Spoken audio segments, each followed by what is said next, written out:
हमारे शो मंथन में आप सभी का स्वागत है। मैं हूं पल्लवी।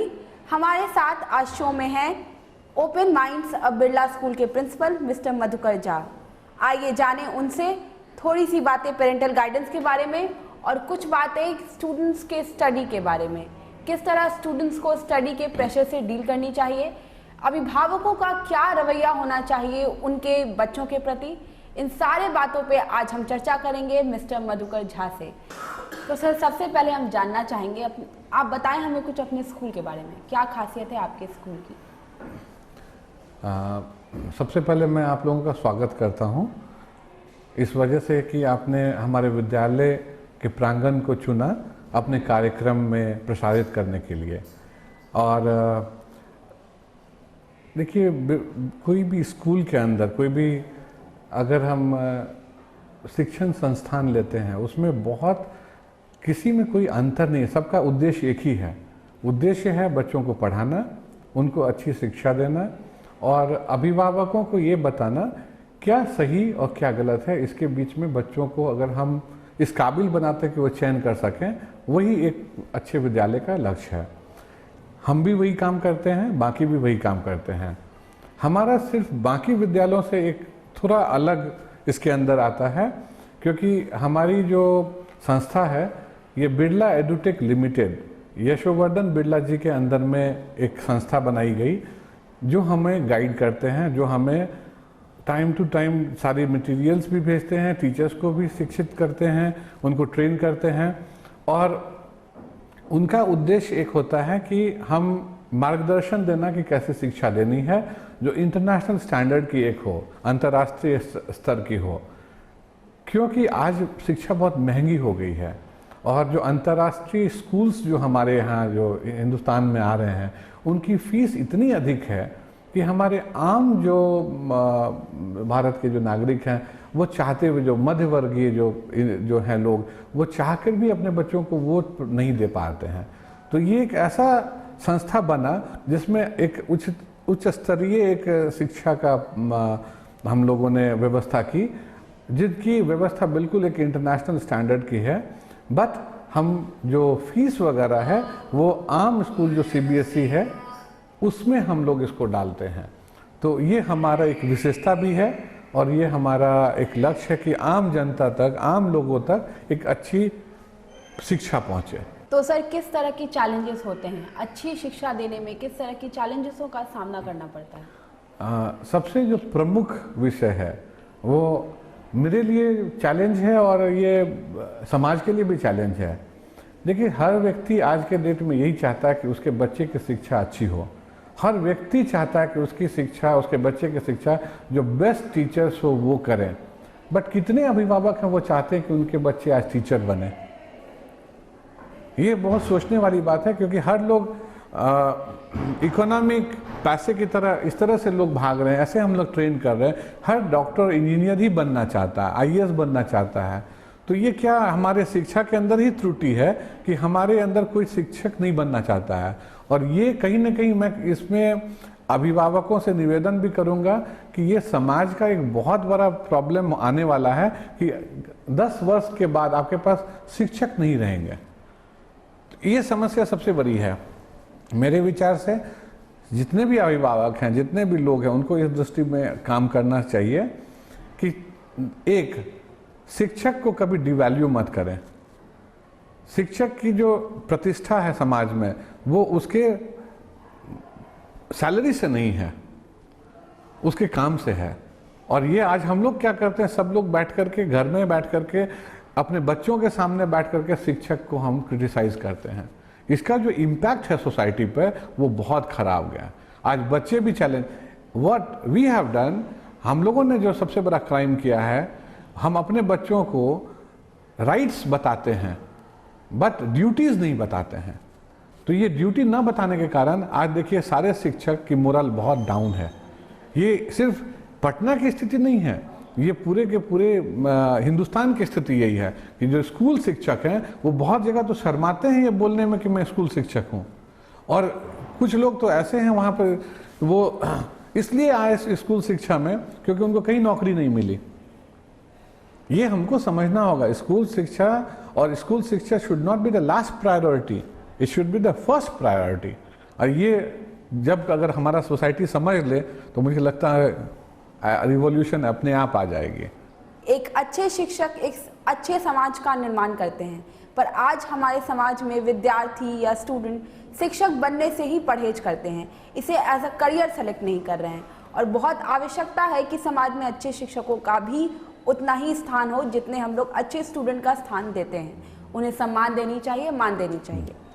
सर, आजकल देखा गया है कि बच्चों में फिजिकल एक्टिविटी काफ़ी कम होते जा रही है। लैपटॉप से बच्चे चिपकते जा रहे हैं या मोबाइल से चिपकते जा रहे हैं। इससे क्या असर होता है उनका फिजिकल या मेंटल स्टेटस पे? ये प्रश्न बिल्कुल समाज से जुड़ा हुआ है, हर व्यक्ति के घर से जुड़ा है। आज जब भी बच्चे आते हैं हमारे पास स्कूल में, तो भले ही उनको अपने घर के बारे में पता हो चाहे नहीं हो, लेकिन लेटेस्ट मोबाइल के बारे में उनको ज़रूर जानकारी है। और आप 3 साल के बच्चे के हाथ में भी आज स्मार्टफोन देंगे, वो शायद हमसे ज़्यादा काबिल हैं, they can handle every app. तो ये कहीं ना कहीं अगर इसके अंदर जो मदर्स हैं उनका बहुत इम्पॉर्टेंट रोल है। मैं तो पेरेंट में मतलब माता पिता दोनों हैं। पिता अक्सर बहुत सारे केसेस में देखा जाता है घर के बाहर रहते हैं, माँ देखभाल करती भी हैं और बहुत सारे केसेस में पिता भी करते हैं। मेरा उन सब से अनुरोध है कि अपने समय को क्वालिटी टाइम में परिवर्तित करने के लिए बच्चे के हाथ में मोबाइल ना दें। आप देखेंगे अक्सर जब अगर माँ को कोई परेशानी हो रही है, बच्चे नहीं करने देते हैं, तो उनको समझाने के बजाय उनके हाथ में मोबाइल डाल दें कि तुम 10 मिनट गेम खेल लो, मैं बात कर रहा हूँ आंटी से, मैं बात कर रहा हूँ इनसे। और ये आदतें हम उनको प्रमोट करते जाते हैं। अभी इसका नतीजा ये है कि आपके पास जितने भी बच्चे हैं, they have become addicted to this technology. अब ये एडिक्शन है और ये इसको डी एडिक्शन करने का सिर्फ एकमात्र तरीका है कि आप कहीं तो एक ऐसा जगह बनाएं जहां पर कि ये टेक्नोलॉजी अवेलेबल ना हो कुछ देर के लिए। इनफैक्ट मैं अपील करता हूं आपके चैनल के माध्यम से हर माँ बाप से और हर ऐसे पेरेंट से कि आप अपने घर में कम से कम 2 घंटा प्रतिदिन नो टेक्नोलॉजी टाइम बनाएं। No technology time means the child should not be given any electronic gadgets to play. आप उसके साथ बैठ करके, आपके साथ पुराने बहुत सारे गेम्स आए हैं हिंदुस्तान में, आपके रीजन में, हम लोगों को पता है पहले लोग खेलते थे, एक हाथ पर गोटियां खेलते थे। तो ये सब क्या था, ये सारी गेम्स ऐसे नहीं खेली जाते थे, उसका साइंटिफिक वेज था, उसका रीज़न है।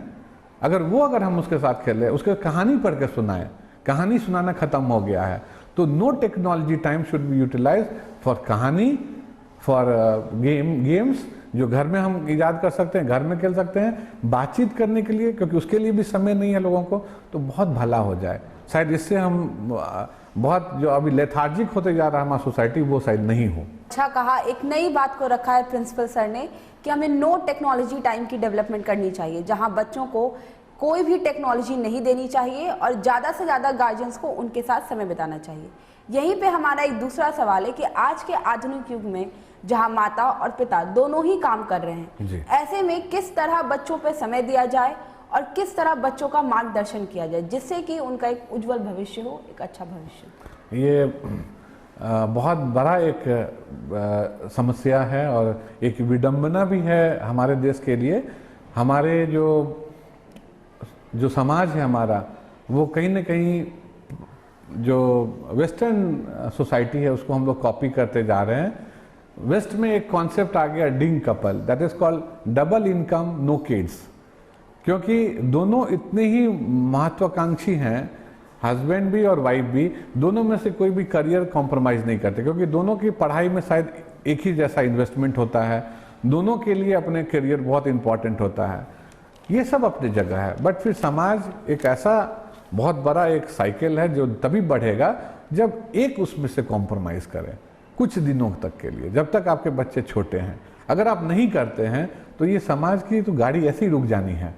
जो स्थिति कनाडा में हो रही है, जो स्थिति कुछ जगह पर हो रही है, जहाँ अभी ऐसे पॉपुलेशन बहुत हैं जो ख़त्म होने वाले हैं और जो शुरू करने वाले पॉपुलेशन है वो कम हो गए, क्योंकि किसी ने पहले एक से दूसरा बच्चा प्रेफर नहीं किया।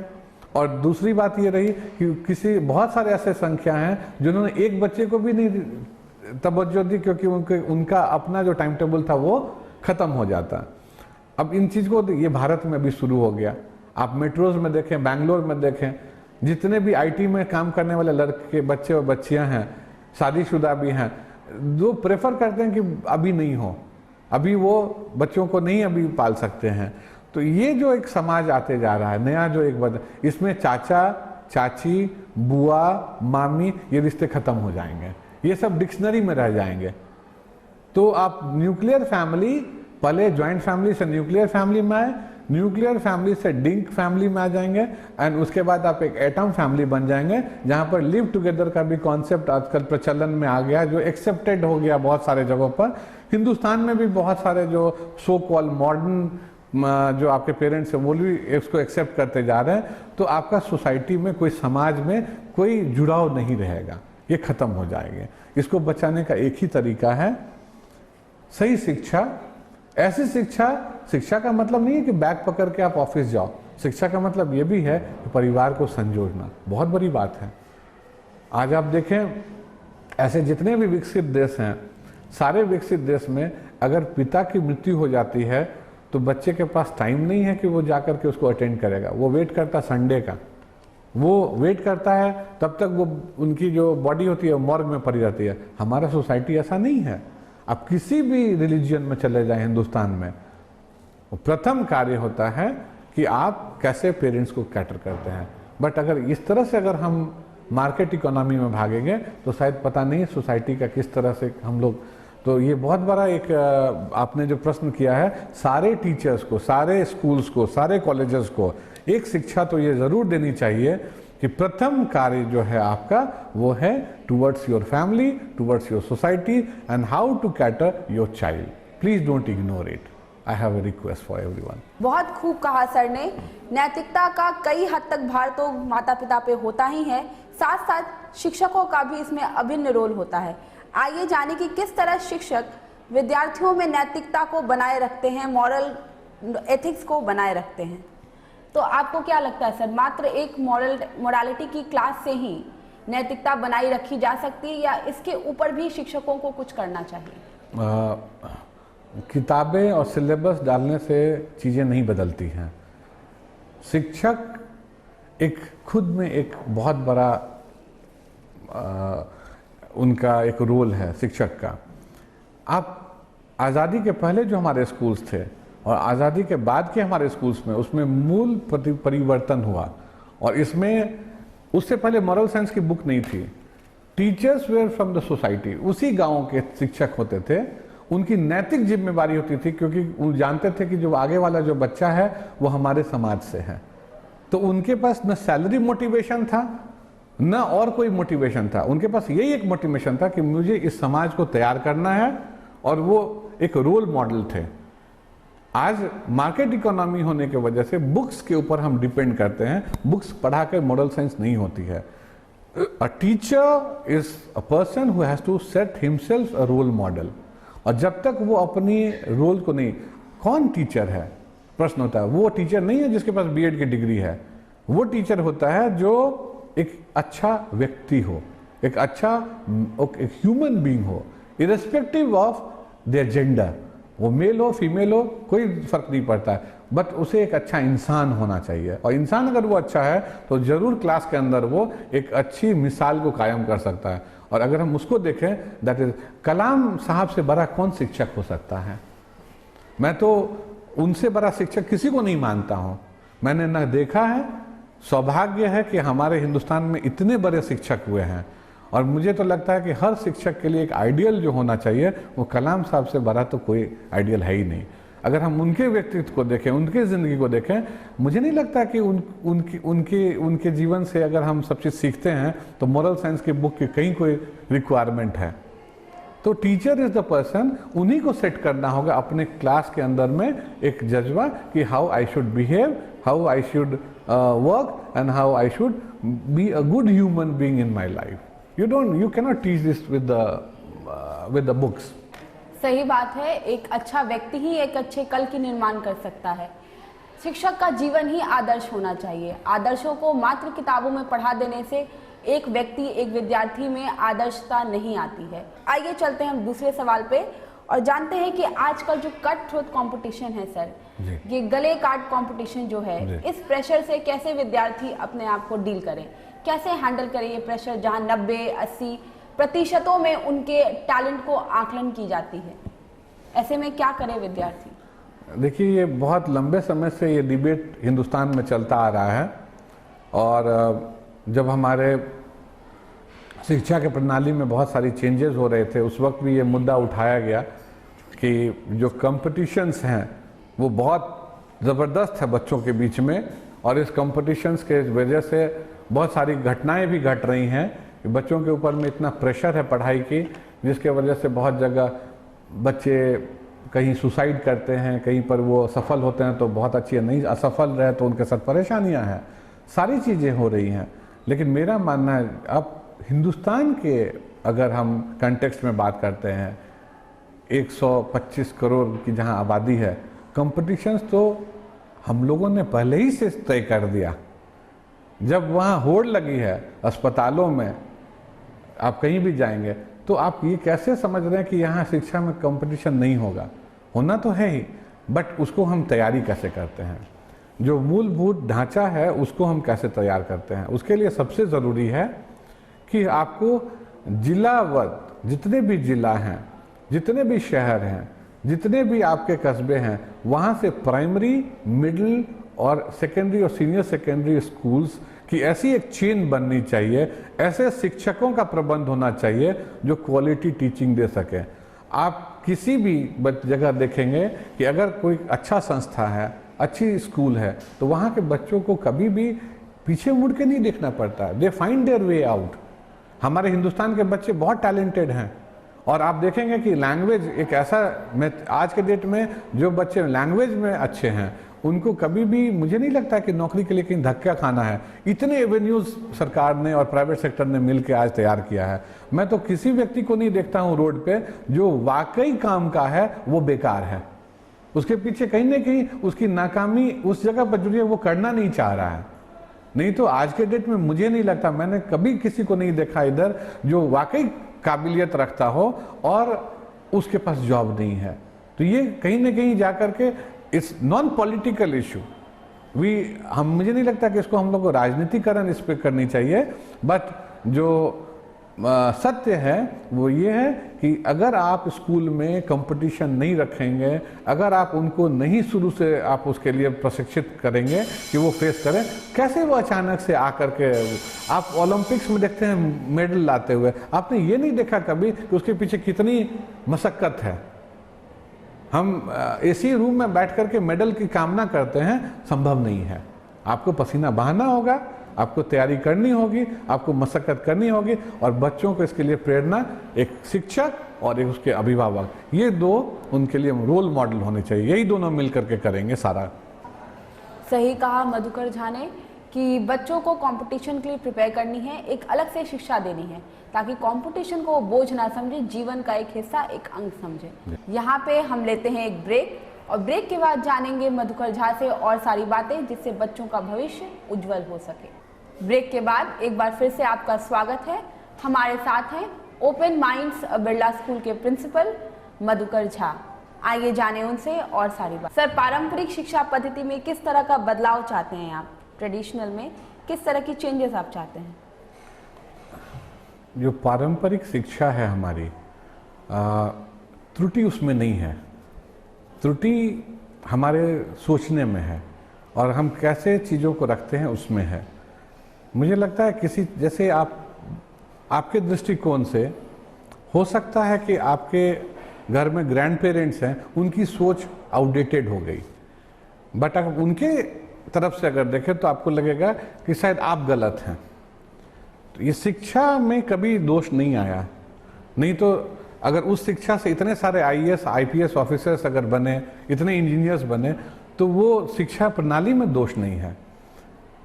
समय बदला, चीज़ें बदली और नई चीज़ें भी आ रही हैं, उसका स्वागत है। बट मेरा मानना है नई चीज़ों का समागम तो होना ही है, बट पुराने चीज़ों को आप उसको रिस्पेक्ट करें। प्रणाली में बदलने की ज़रूरत नहीं है, हमको उनका समागम करना चाहिए। दूसरी है, कुछ चीज़ें जो मैं देख रहा हूँ आज के डेट में जो बदलाव की स्थिति में आ गई है, वो है आप पारंपरिक कुछ चीज़ें जैसे बच्चों के ऊपर हम अपना व्यक्तित्व थोपते हैं, उसको नहीं करना चाहिए। आप आज के बच्चों को जब आप एम्पावर करते हैं तो हमको लगता है कि आज के बच्चों को हमको तैयार करना चाहिए that they should be accountable to take decision. और हमारे शिक्षक और अभिभावक दोनों का ये काम है कि हम सिर्फ बच्चों को इस कदर तैयार करें कि वो सही और गलत में फ़र्क कर सकें। यही रिक्वायरमेंट होनी चाहिए आज के शिक्षा की, और यही बदलाव मैं चाहता हूँ। सर ने बहुत ही अच्छी बात कही है कि पारंपरिक शिक्षा पद्धति में कोई भी दोष नहीं है, ज़रूरत है तो उसे लागू करने की, सुचारू रूप से कायम रखने की। आइए जानें और चलते हैं दूसरे सवालों की ओर।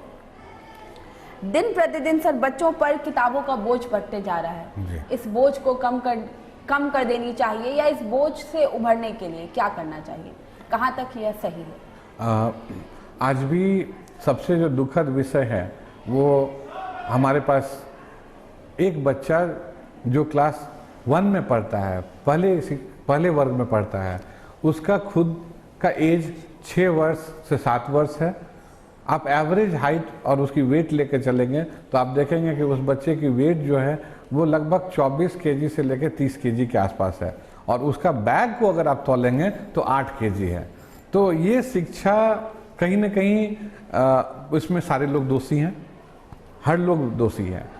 इसका एक बहुत अच्छा रास्ता है, एक प्लानिंग करना चाहिए टीचर को बैठ करके, क्लास टीचर को और स्कूल में जितने लोग हैं उन लोगों को बैठना चाहिए कि आप, मुझे याद है सरकारी स्कूल में एक कॉपी लेके बच्चे जाते थे और वो पूरे दिन उस पर सारा नोट्स बना करके घर आते थे और घर में बैठ करके उसको वापस करते थे। अगर इस प्रणाली को अगर सारे विद्यालय लगा दें तो एक ही कॉपियों की यूज़ होगी जो बच्चे रोज स्कूल लेके आएंगे, और जब आपको करेक्शन करना है आप उस बाकी कॉपीज मंगाएं। इससे 2 फायदा, एक बैग का वेट तुरंत घट जाएगी, दूसरी जो बच्चे हैं वो घर जाकर के फिर वापस अगर उसी चीज़ को लिखते हैं तो उनका रिवीजन होता है और वो रिकॉल कर पाएंगे। तो इनसे उनका फ़ायदा है कि रिवीजन के लिए उनको किसी की तरफ देखने की ज़रूरत नहीं है। वो जो छोटी बड़ी जो गलतियां करते हैं वो खुद जब वो वापस करेंगे, उतारेंगे, तो गलतियां जो त्रुटियां हैं वो भी अपने आप सही होंगी। तो एक तो कॉपियां का वेट ऐसे ही कम हो जाएगा। दूसरी, बुक्स के लिए अगर हम प्लान करें, जिस दिन जिस विषय की पढ़ाई नहीं होनी है या जिस दिन जिस विषय की पढ़ाई होनी है, हम सिर्फ उस कॉपीज़ को, उस बुक्स को अगर उठाते हैं तो आपके पास 9 पीरियड होते हैं। 8 पीरियड अमूमन हर एक CBSE ICSE स्कूल्स में होते हैं, जिसमें 5 पीरियड से 6 पीरियड हमारा एजुकेशन पर होता है, बाकी 3 जो एक्टिविटीज़ की होती है। तो 5 किताबें की वेट 8 केजी कभी नहीं जाएगी, और इसमें अभिभावक का भी बहुत बड़ा योगदान है। अगर वो अपने बच्चों के कॉपीज़ और बुक्स का ध्यान रोज़ रखें, रोज़ उनके टाइम टेबल को अगर मॉनिटर करें, 1 साल सिर्फ करने की ज़रूरत है, दूसरे साल से ये आदत बन जाएगी बच्चों की, और आप देखेंगे कि इससे तुरंत में एक बहुत बड़ा रिवॉल्यूशन हो जाएगा बच्चों के बैग के ऊपर में। नहीं तो अभी हम लोगों ने भी किया है, हम लोग हर एक 20 दिन 25 दिन पर रैंडम एक हम लोग चेक करते हैं बच्चों के बैग्स को, और ये करके देखा, उसको तौलते हैं क्लास में जा करके, और देखा कि ये हमारे पास रीडिंग आई एवरेज। और आज के डेट में जहां 8 केजी बच्चों का बैग का वेट था, वो कहीं घट करके कहीं 2 केजी हो गया, कहीं 2.5 केजी है। बट मेरा निवेदन अभी फिर आप लोगों के माध्यम से बाकी सारे पेरेंट्स को है कि आप कृपया इन चीज़ों को अगर लागू करेंगे तो फ़ायदा कहीं ना कहीं हमारे और आपके बच्चों का ही होगा। बहुत खूब कहा सर ने। एक प्लानिंग की आवश्यकता है, प्लानिंग के तहत अगर सारे कामों को किया जाए तो ज़रूरत के अनुसार ही किताबों को लाया जाएगा और कुछ हद तक बोझ भी कम होगा। सर, आजकल स्मार्ट क्लासेज या ई-स्टडी का बहुत चलन है, इसमें आपका क्या कहना है? ऐसी शिक्षा पद्धति जिसमें शिक्षकों का वास्तविक रूप से प्रस्तुत होना आवश्यक नहीं है, ऐसी शिक्षा पद्धति पे आपका क्या कहना है? ये स्मार्ट क्लास कॉन्सेप्ट मैं बहुत दिनों से सुनता आ रहा हूँ। बहुत सारे स्कूल्स हैं जिनकी होर्डिंग में मैंने देखा है स्मार्ट क्लासेस आर अवेलेबल। तो मुझे बड़ी हंसी आई कि ये स्मार्ट क्लास क्या है। क्या इस क्लास में अमिताभ हैं या शाहरुख खान है जो स्मार्ट बन गया क्लास। तो मेरे यहाँ भी कुछ लोग आए, उन्होंने मुझे डेमोन्स्ट्रेशन दिया सॉफ्ट बोर्ड का और बताइए ये स्मार्ट बोर्ड है और इससे आपका क्लास स्मार्ट बन जाएगा। मैं इससे असहमत हूँ, इसलिए क्योंकि स्मार्ट क्लास और स्मार्ट बोर्ड में डिफरेंस है। A technology can only empower you but technology can not teach you. You have to be behind the technology. जैसे हम लोग अभी बातें कर रहे हैं और हमारे बातों को कैसे प्रस्तुत किया जाएगा वो ये कैमरा डिसाइड नहीं करेगा, इसके पीछे जो व्यक्ति हैं वो डिसाइड करेंगे। इसी तरह से स्मार्ट क्लास का मतलब ये नहीं होता कि हमने कंप्यूटर से रिलेटेड एक वहाँ पर औजार लगा दिया और वो स्मार्ट बन गया। स्मार्ट क्लास का मतलब होता है एक ऐसे शिक्षक को डालना जो 4 पद्धति से पढ़ाएं। एक लेक्चर मेथड, दूसरा एक्सपेरिमेंट और जो कंडक्ट करके दिखाएं, तीसरा एक्टिविटीज़, और चौथे अगर हम बच्चों को लेकर के और उनका एक रिकॉर्ड बनाएं कि कितना उनकी जानकारी में आया जो हमने पढ़ाया, then it becomes a smart class. And that technology of soft board you can use to make them understand, तभी वो स्मार्ट क्लास बनता है।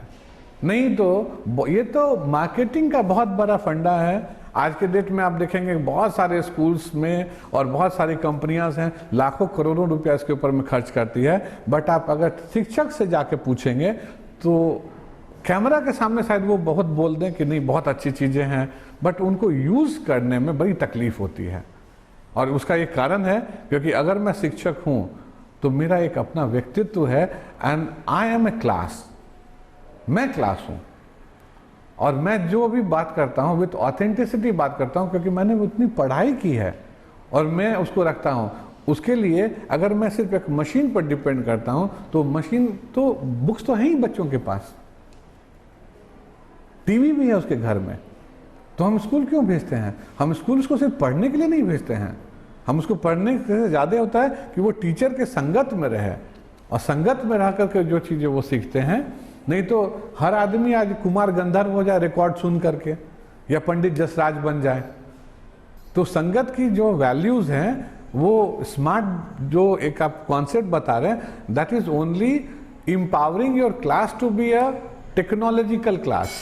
और स्मार्ट क्लास का मतलब एक बिल्कुल अलग है मेरे पैरामीटर्स पे।